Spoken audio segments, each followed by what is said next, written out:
ગડોદરમાં પીઠળ માતાજીના સાનિધ્યમાં ભાગવત સપ્તાહ અંતર્ગત તથા માળિયાહાટીના તાલુકા હેલ્થ વિભાગ દ્વારા રક્તદાન કેમ્પનું ભવ્ય આયોજન કરવામાં આવ્યું। Story report by Pratap Sisodiya, Maliyahatina. હું સિંધવ સોમતભાઈ, ગડોદર।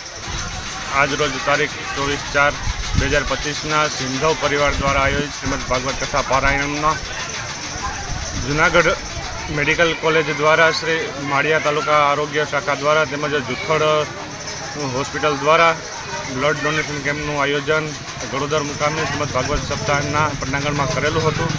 તેમજ આ ભાગવત સપ્તાહની અંદર જે બ્લડ ડોનેશન કેમ્પની અંદર 51 જેટલી બોટલનું રક્તદાન મળેલ છે, તે બદલ તમામ રક્તદાતાઓનો આભાર। તેમજ આરોગ્ય શાખા જૂનાગઢ, માળિયા, જુથડ તમામનો આ પ્રયત્ન કરવા બદલ ખૂબ ખૂબ આભાર। ડૉક્ટર એનજી ડાભી, તાલુકા હેલ્થ ઓફિસર, માળિયા।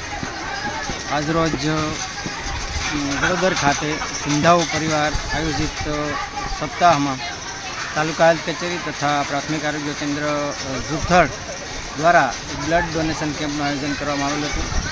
સિંધવ પરિવાર અને સમસ્ત ગામ લોકો દ્વારા તથા આમંત્રિત મહેમાનો દ્વારા ટોટલ 51 જેટલી બોટલનું કલેક્શન કરી કેમ્પને સફળ બનાવેલ છે।